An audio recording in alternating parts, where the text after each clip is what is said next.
Amen. Brothers and sisters, last Sunday, gidiscuss ato ni Pastora Val, no, nga mission beyond borders. Gitudloan ta unsa ang mga mission mindsetting nga dapat naa ang usa ka Kristohanon. It doesn't mean nga you need to travel as a missionary, but wherever you are, kung asa ka ibutang sa Ginoo, you are a missionary. Ingnan mo katapad, you are a missionary.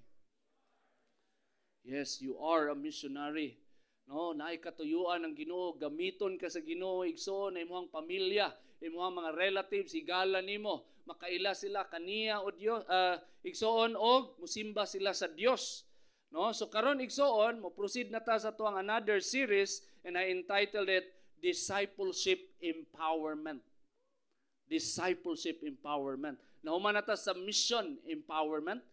Gituki nato dito igsoon nga pag ang usa ka simbahan ug ang usa ka Kristohanon pag walay sense of mission, mahimong luya ang iyang Christianity. Pag walay sense of mission, mahimong luya. Dako kayo og effect sa usa ka church. Pag ang usa ka church na ay mission mindsetting, mahimong bibo, mahimong dasig og magkalayo ang simbahan, dili magkalayo. No, magkalayo. No, pag naay mission mindsetting. So atong hisgutan karon is discipleship empowerment. Mo na ato ang series igsoon, daghan tag tukion diha. No, og kini sad igsoon reflection na pag ang usa ka simbahan mahimong madasigon, ang usa ka simbahan mahimong magkalayo, mas the more pagyod ang fire, the more pagyod mga lagad, the more pagyod mo rise up ang kaling sense of accountability, responsibility, and the spirit of service, mas the more pagyud mo silaob igsoon pag naay discipleship ang simbahan. Munang gitawag na to discipleship empowerment. Kay naay kalabutan ang discipleship sa paglambo sa simbahan o sa paglambo sa matag usa igsoon. Natoy usa ka case study ba nga gi-compare ang Sunday school ug ang discipleship. No, na-study ana igsoon, gi-studyhan na. No, na-istorya po na ako ang taga Victory Chapel ana kay mao po na ang ilang discussion that time. No, nga na-study, case study, asay mas effective school, Sunday school or discipleship nga i-apply sa church. And based sa study igsoon, mas effective gyud ang discipleship. Ako nakatawa ko kay wa man gud tay mabasa sa Biblia nga naay Sunday school. Kung literal lang ba? Kung literal po literal, wa mo gud tay mabasa. Pero naa gyud tay mabasa nga naay discipleship. No, so nakatawa ko in the sense na ang church grabe kayo mo explore og klase-klase nga sistema just for the development and for the progress of the church, pero mobalik gihapon di ay sa Biblia. Mobalik gihapon di sa basic discipleship. No? So muna siya ato ang hisgutan karon, no? Tanaw na to Matthew 28 verse 18 to 20. This is the Great Commission. No, mo ni gingon ni Jesus sa iyang mga disciples. Jesus said, "All authority in heaven and on earth has been given to me. Therefore go and make disciples of all nations, baptizing them in the name of the Father and of the Son and of the Holy Spirit, and teaching them to obey everything I have commanded you. And surely I am with you always to the very end of the age." And out from this Great Commission, brothers and sisters, no, I come up with the lesson, and that is our number one, the entitled The Authority of Discipleship. Please repeat after me. The authority of discipleship. Yes, the authority of discipleship. Gusto na ako, masabtan ninyo igsoon nga ang discipleship, dili na siya system lang sa church. Dili na siya butang nga para naa lang tay buhaton, na mabisit ang tanan, para wala na tay time sa mga kalibutanhon nga butang. Dili lang ang discipleship igsoon nga murag para makatrain tag mga leaders, which is mahitabo gina siya, para ang mga Christian mahimo silang sold out, tapos mahimong close ang mga tao, pero igsoon behind that naay gitawag nga authority.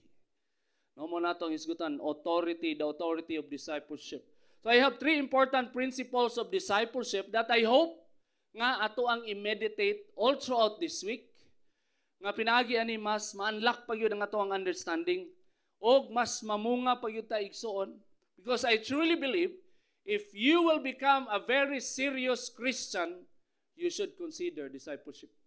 Gusto ka magseryoso na ba? Pastor, daw sawaay gyud ako ang pagkakristohanon, pastor. Niagi jud ko ana, pastor, nya murag kuan lang ako ang Christianity. Karon gusto na ko magseryoso. So mao na ni sa igsoon. If you are a serious Christian, then you will take it seriously. The first principle of discipleship is this: the making of disciples is the concrete application of Christ's full authority. The making of disciples is the concrete application of Christ's full authority.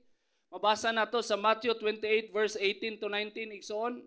Giingon din ni Jesus, all authority in heaven and on earth has been given to me. Ningon si Kristo, ang tanang gahom sa langit o sa yuta nahatag na sa iyaha. Pangutana igsoon. Nganong nahatag kang Kristo? Unsa diyang nabuhat igsoon? Nganong nahatag siya og nahimo siyang wording nga tagaan sa tanang gahom, otoridad sa langit o sa yuta. And we know, based on the gospel message, that Jesus lived a perfect life. He fulfilled the law. And He died for the sinners. He conquered sin and death, and God raised Him from the dead. That's the message of the gospel. And that's what Christ did on the cross, my dear brothers and sisters. And because of that, why Jesus said, all authority in heaven and on earth has been given to me. Muna itubag igsoon. Nganong nahatag kang Kristo? Tungod kay naa siya'y gibuhat igsoon alang kanatong tanan. Namatay siya sa cross para mapasaylo ta, para maluwas ta. Gibanhaw siya sa Dios para makabaluta nga naay kinabuhing walay katapusan. Amen?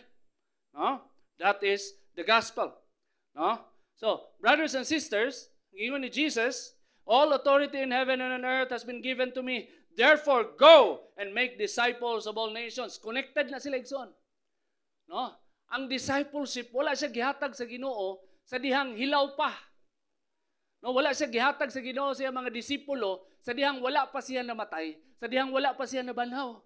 Gihulat sa Ginoo nga mamatay siya o mabanhaw siya, bago niya giingnan iya mga disipulo, tungod kay kabalo ang Ginoo igsoon, nga ang discipleship dili siya human system.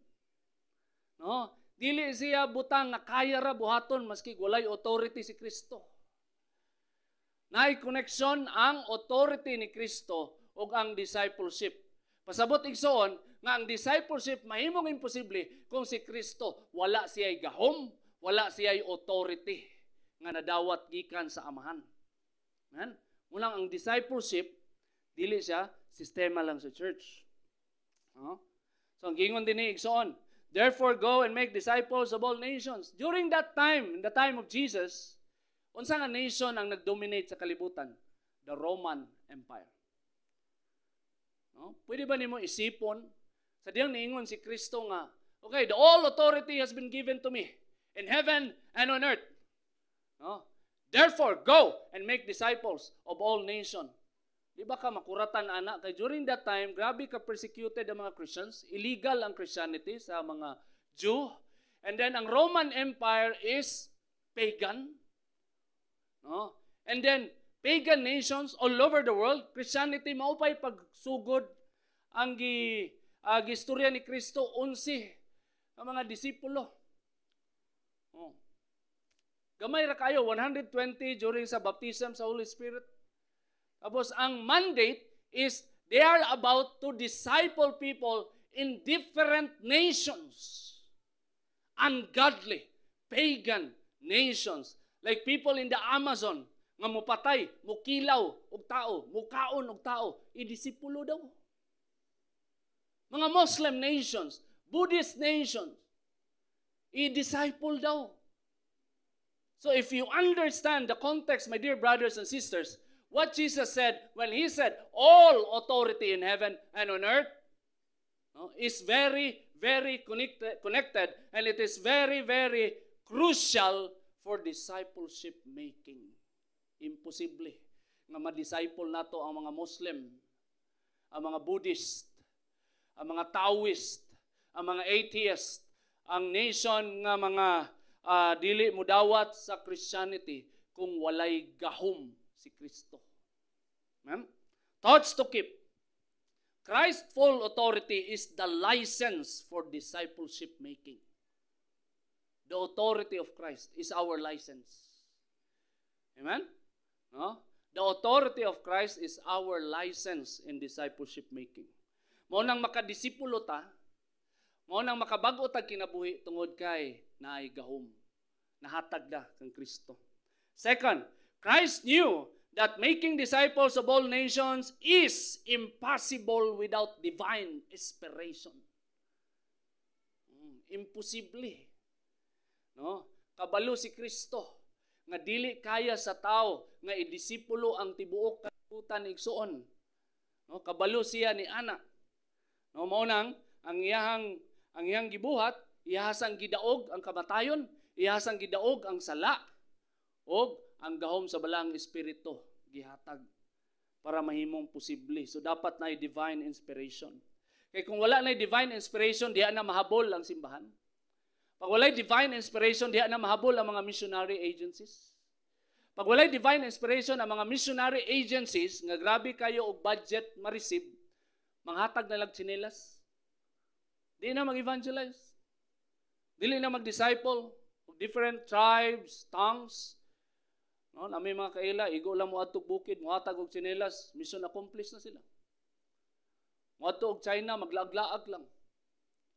Wala nag-evangelize. No, mga missionaries, nagigastuhan sila igsoon. Ang ilang pamasahe, ang missionary agency ang nagbayad. Nami kaila.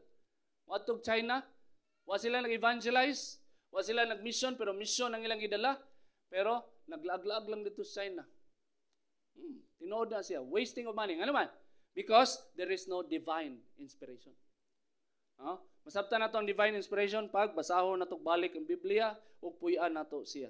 Ikatulo, discipleship making must rely only on the power of God. Amen? Ang discipleship making, igsoon, wala nagsalig o kwarta. Ay na usahay, may ngunta adi, jigad may ka effective nga church pastor, kay wala may kwarta. Dili may effective nga missionary agency, kay wala may kwarta. Di na mo mabuhat ang ingon ni Kristo na go into all the world and disciple all the people in the nations. Di na mo na kaya kung walay kwarta. Dili na siya tinodig soon. Unsa bay nabasa na to sa Acts, Book of Acts. Sa diyang gilimusan si Peter o si John. Silver or gold, I have none. But what I have, I will give you in the name of Jesus Christ of Nazareth. Rise up and walk. So dili kwarta, dili sistema.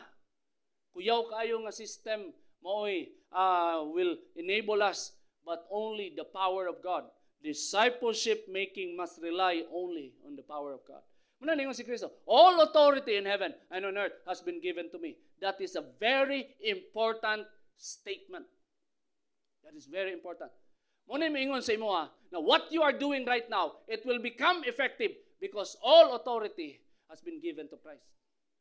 Amen? Muna yung mong katapad, padayon lang. Padayon lang. Padayon lang. Mo effect yun na. Kanang sige ni mo reach out sa imong papa, nga mo balibad, masuko pa. Imong mama, imong mga relatives, sige ni mo reach out, sige ni mo invite sa church, mga silingan ni mo, friends ni mo, kauban ni mo sa trabaho, classmate ni mo, sige ni mo reach out, magsige og balibad, padayon lang igsoon. Because all authority has been given to Christ. Yes, time will come, they will bow. They will bow to Christ. The second principle, important principle I want you to understand is this. The making of disciples is the movement of changing lives. The making of disciples is the movement of changing lives.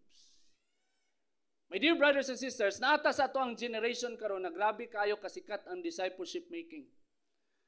And in fact, kung mag-discuss ka og church growth, maapil gyud ang discipleship. No? O grabe kayo ka-focus sa mga kasimbahanan ni anak kay gusto lagi managhan ba? Wala may problema anak, kay apil ang so GMC gusto mo ta managhan. Nag-desire ta nga 3 months from now mapuno na ning lugaran ni. 3 months from now, punuon na to ning lugar. Nag-desire ta anak. Pwede gani, sunod Domingo, puno na. Problema, taro, nasa tato. Bagurat ang balhin. No? Ang desire ta na igsoon, walay problema, ana, nga managhan ta. Pero remember, nga ang discipleship making is not all about numbers. It's not all about filling the empty chairs of the church. Discipleship making is all about changing lives. Mubag-o og kinabuhi. Kay useless. Nanaghan tuod ta, pero walay na born again. No? So unsa ta? Muratag pyramiding. Pyramiding ang usa ka simbahan. Nga grabe kayo mag-discipleship, grabe kayo mangabig og kalag mag-discipleship, pero walay na nga bag-o kay gusto lang managhan. Ang nahitabo sulod sa simbahan dili biblical discipleship, kundili pyramiding og networking ragyoy nahitabo. Amen? No? So mubalik kita sa Biblia. Ang iyon diri Matthew 28 verse 19. No? Jesus said after he told his disciples that all authority in heaven and on earth has been given to him. And then go therefore and make disciples. In verse 19, therefore go and make disciples of all nations, baptizing them in the name of the Father and of the Son and of the Holy Spirit. I want you to focus on that statement. Baptizing them in the name of the Father and of the Son and of the Holy Spirit. Sabto na to igsoon, unsay meaning anang baptism? No, sa diningon si Kristo, go therefore and make disciples of all nations. Kay mora nay diha ra mastak period. No? Mo nay gina-absorb karon igsoon, go and make disciples of all nations. Period. Arawa naghan kita kay kailangan mag-disciples ta. Karon na may sumpay igsoon. Baptizing them in the name of the Father and of the Son and of the Holy Spirit. Unsay pasabot in that context? So let us allow the Bible explain the Bible. Amen? Okay ba ta? No? You will allow the Bible explain the Bible. What is the meaning of baptizing? 1 Peter chapter 3 verse 21.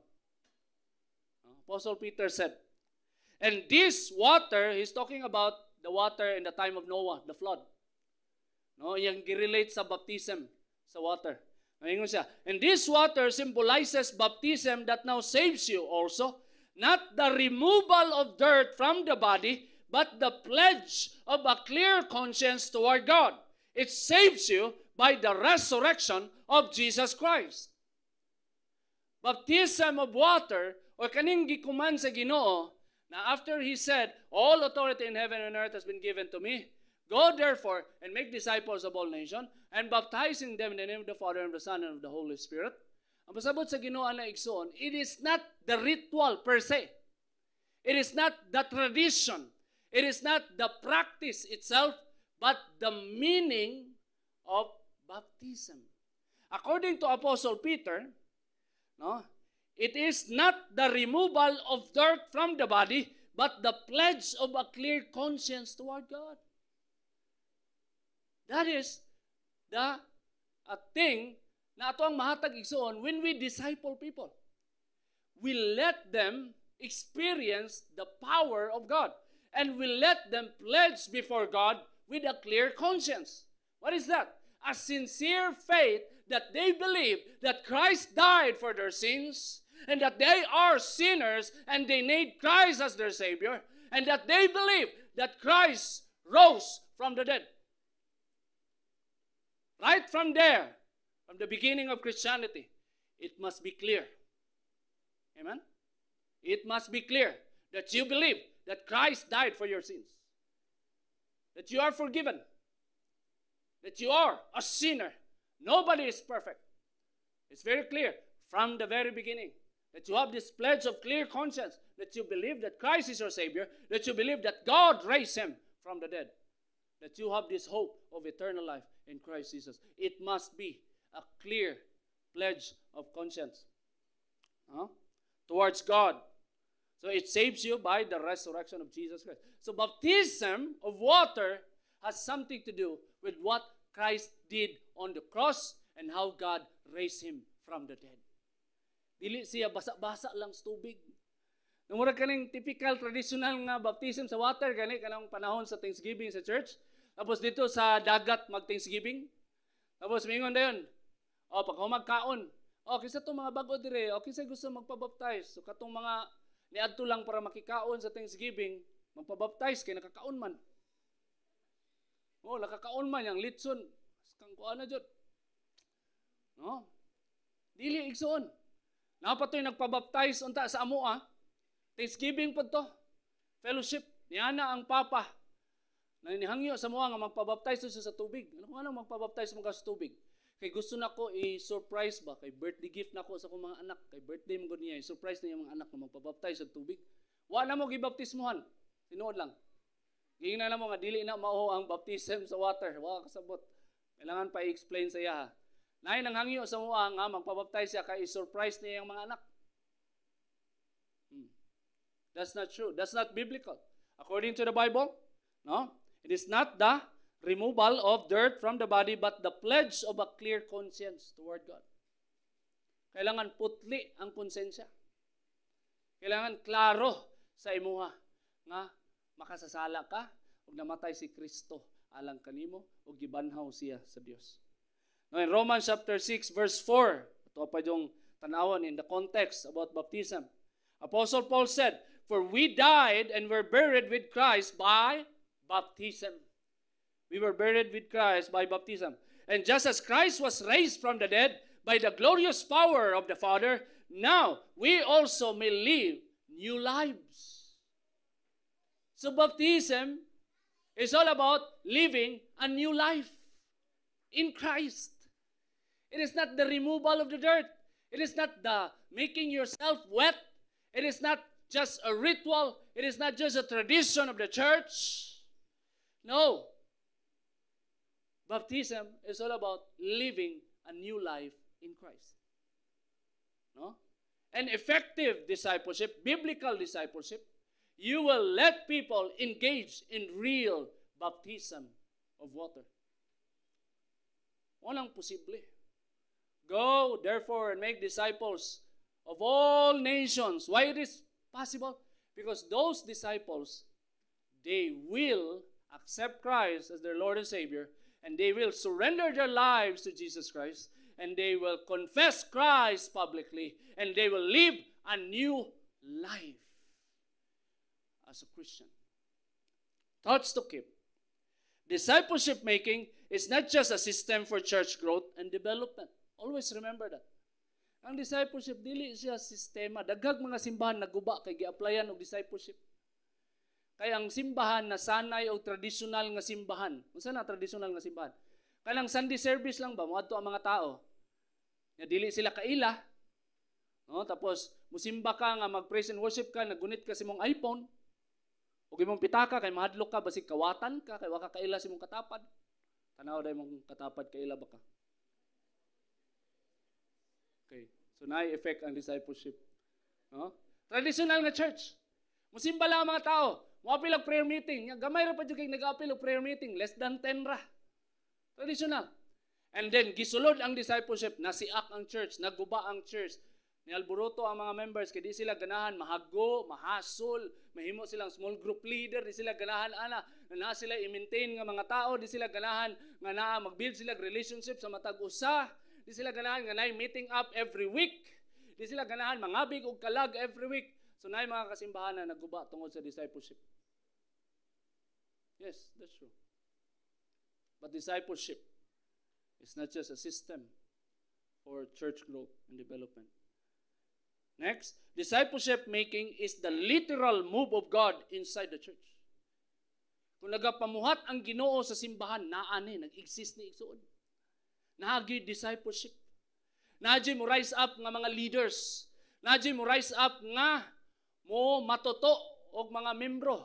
Nadji makig-unong sa pastor para masigurado nga tanang membro na tagad pag mag-birthday, mag-greet. Kaya nga naman, nabaya tayo experience igsoon nga wala nag-greet ng luod. Wala yun ni Simba. Kaya wala nag-greet siyang birthday. Oh, na mga wala na. Mga tandugunon pa kaayo nga pagkakristohanon. Pag dili mag-greet, mangluod, di na mo simba. Discipleship can address that. No? Discipleship making is the literal move of God. Pag mangmuhat ang Diyos sa sulod sa simbahan, ang mga katawhan sa Dios, grabe kayo ka-in love sa isa't isa. Yes. Grabe kayo. Walay division. Grabe ang unity. Grabe ang cooperation sa sulod. Pag naay tinud-anay biblical nga discipleship, kay namuhat man ng Ginoo sa sulod sa church. Ikatulo, discipleship making is letting people experience the power of God to change lives. It will become useless if we have a very good system in discipleship. It will become very useless if the bottom line of discipleship will be disregarded. And what is that? To change lives.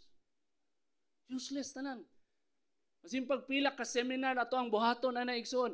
Masig mag-hire patag mga international speakers how to disciple people. But if we miss the point of discipleship, if we miss the bottom line of discipleship, and that is to change lives, it will become useless. Masayang ra ang gasto sa church, ang kwarta, ang effort, ang time, masayang. Pag dili nato tan-awon igsoon nga ang tumong sa discipleship is mobag-o og kinabuhi. Amen? Mauna siya. Igsoon. The third and the last principle, the first principle ato ang na-discuss, the making of disciples is the concrete application of Christ's full authority. When you look at discipleship, naadyo ng authority ni Kristo. Ang authority ni Kristo mo ato ang lisensya. Ikadua, the making of disciples is the movement of changing lives. The bottom line of discipleship is to change people for the glory of God. And then third, the making of disciples is the continuation of Christ's rulership and dominion. The discipleship making is the continuation of Christ's rulership and dominion. Kasi gingon niya in Matthew 28 verse 22. After ningon siya nga, baptizing them in the name of the Father, of the Son, of the Holy Spirit. And in verse 20, and teaching them to obey everything I have commanded you. That is the Lord talking. Teaching them to obey everything I have commanded you. That is the rulership of Christ. That is the lordship of Christ. That is the authority of Christ in action. Muna ningon si Apostle Paul in 2 Corinthians chapter 10 verse 5. Muna ningon ni Apostle Paul, we destroy every proud obstacle that keeps people from knowing God.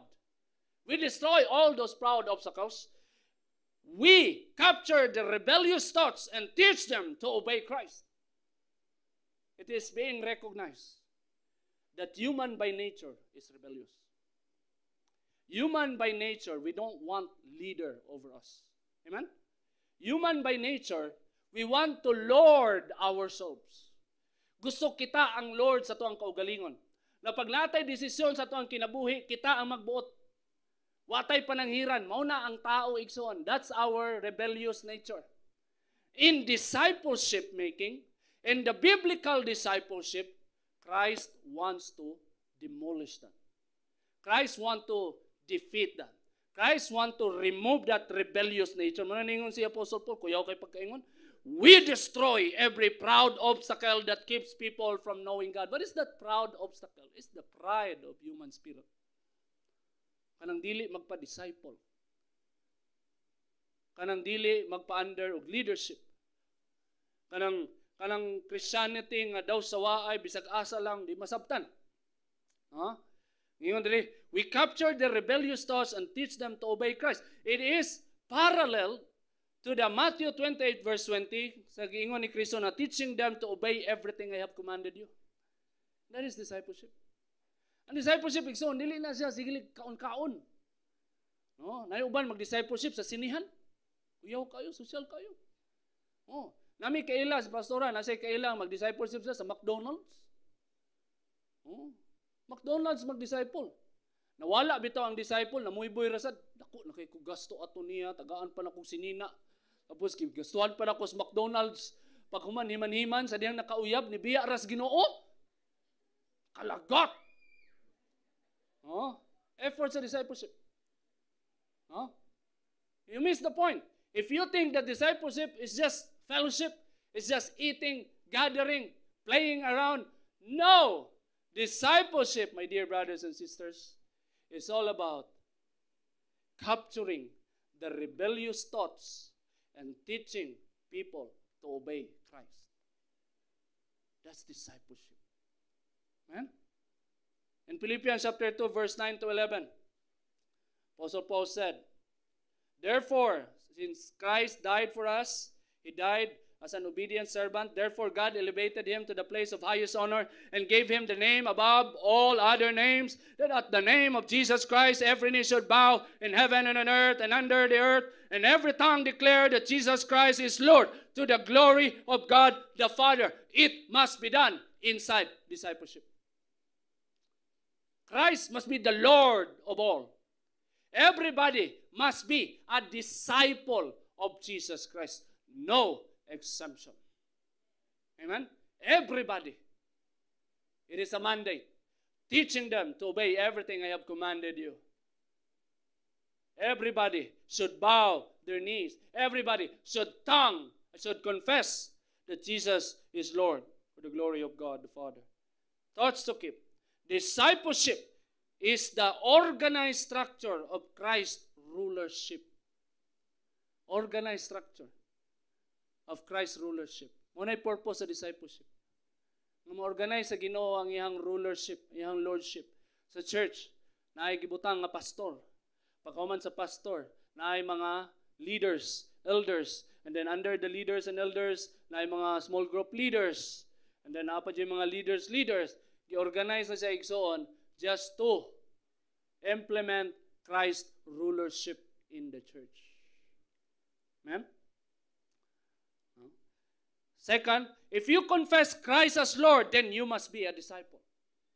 If you confess that Christ is the Lord of your life, if you confess that you already surrendered your life to Christ, you must understand the consequence of surrendering your life to Christ. You must be a disciple. Amen? You must be a disciple. You must be a person who is willing to learn about Christ. Amen? If you confess Christ as Lord, then you must be a disciple.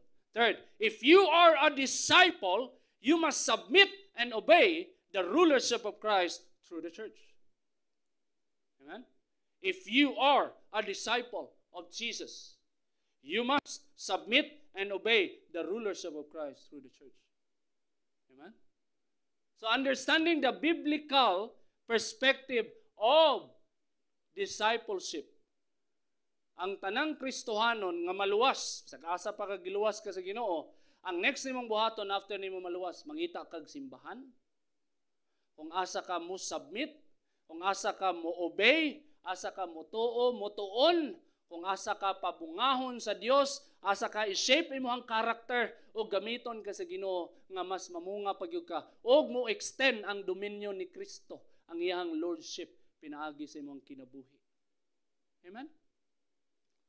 That's discipleship. Biblical discipleship. If you are a disciple, you must submit and obey the rulership of Christ through the church. Mao bitaw na igsoon, this is very real. Nga pag tiwalag ka sa rulership ni Kristo in the church, muawa ka ba? Tapos, bisag asa ra ka mo adto, wala ka kabalo, wala kay leadership, wala kay under, wala kay church, bisag asa ra ka mo adto, you will suffer the spiritual consequence. You will not grow. You will not grow spiritually. You will become stagnant. No? Walay klarong kapadulungan ng imong Christianity if you are not under the leadership of Christ's appointment. No? Importante na siya igsoon. Naay mga Christians na revive dito somewhere, nagkandak og revival, mga foreigner, mga African, nagkandak og revival, nagsuka-suka sila dito, nagkirig-kirig sila. O sa diyang na dito sila na born again, sa diyang na born again sila, o grabe sila ka highly spiritual, nalabuan pa nilang pastor, di na sila ganan mo simba. Kay propeta na sila. Musulod sila simbahan, magsigilag prophesy, pero wala sila yung mga leader. Musulod sila simbahan, mura sila propeta dito nga gipadala sa Ginoo para i-warn ang simbahan because that is not true. No, after you are saved, after you receive Jesus, your Lord and Savior, after you receive the empowerment of the Holy Spirit, the next thing that you should manifest is you as being a disciple of Christ and being under the rulership of Christ, and that is through the church. Man? Pagbuhaton ni sa tanang mga Christians, grabe, magpungasi, igsuon. Magkalayo, mas mukaylap ang dominion ni Kristo. Mas daghan ang maluwas. Nga naman, kaya ang tumong sa discipleship, dili lang sistema, dili lang pagpadaghan, mubago og kinabuhi. At tumong sa discipleship, igsuon. No? Nga ma-extend ang rulership, ang lordship ni Kristo. O mahitabo na igsuon, if all of us will become united in this biblical principle. Word to remember, the making of a true disciples cannot be done outside Christ's authority and rulership. Always remember, the making of a true disciple cannot be done outside Christ's rulership. Munang matingala kay igsuon. On fire kayo ha. Fire kayo sa church. Sa diyang naapa sa church, fire jud kayo. Di jud maparisan, nagpungasi gyud. Pero pag muhawa gani sa church kay mo rebelde sa pastor, unsay may tabo igsoon, mapalong oy. Bisag unsaon nilang paningkamot, maski kabalo sila nga dapat mag-evangelize sila. Maski kabalo sila nga dapat mag-discipleship sila, di nila mabuhat. Murag naay nakagapos sa ilaha. Nga naman, kay nitiwalag man sila sa rulership, lordship nga gi-assign ni Kristo sa church. Munang mga palong, daghan kay kog kaila igsoon. Daghan kay kog kaila. Fire kayo sa sulod, kay naa sila under sa leadership. Pero sa diyang nitiwalag sila, nihawa sila, nangapalong sila. Oh, claim na lay naa, pero ang pagpamunga wala na. Compared sa una nga naa pa sila sa church, grabe. Pungasi, halos di matulog. Magsigig pangalagad, magsigig fasting, magsigig evangelize. Pero karon wala na. Magsigig na lang basketball. Magsigig na lang basketball. Wala na. Ano man? Because they departed from the rulership. Because the making of true disciples cannot be done outside Christ's authority and rulership. Wala, usay, mag-istorya mo ni Pastora. Actually, kung buhaton nila, no? They will just share the gospel. Katong mga dili, gusto magpaandaw church ba? They will just share the gospel and make disciples. Mag-Bible study sila. Nganong di man nila mabuhat? Nganong di man nila mabuhat, igsoon? Kaya kung mabuhat pa na nila, nakatukod na silang simbahan. Pero nganong di man nila mabuhat? Because they are not anointed to do that. To build the church.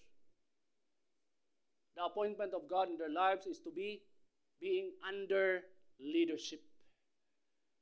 Kaya kung nakay calling for that purpose, bisag asa kay butang sa Ginoo, mamunga ka, tukod kay simbahan. Kaya kami ni Pastora, wala may plano magtukod og church. Kasabaan gina ko sa una ang tawag sa muag pastor. Di mi ganahan. Di mi ganahan sa ideya nga pastor, laban na si Pastora kay na-witness niya, pastora nila sa una makuyapan pag-ihap sa Tyson offering. Makuyapan. Pastora, unang, di ko ganahan magpastor. Ano ako, di sa ko ganahan tawag og pastor. Oh. Balibad yun mi sa una, igsoon. Pero wala may, sa mo ang pagbalibad, gusto may mag-serve sa Ginoo, oy, buhat, kailangan may mo surrender. Kailangan mo tuman sa sugo sa Diyos. It is the same with all of us. You have to obey the rulership of Christ in order for you to be changed and to become fruitful. Because outside Christ's authority and rulership, it is impossible. Because Christ is with the church, it is now possible to change people's lives, which only Him can do. Because Christ is with the church, posible na mo bago kinabuhi. Mga prostitute, mga drug addict, mga drug dealer, mga tao nga layo jud kay sa Ginoo. Because Christ is with the church, transformation will happen. Amen? Let us all stand.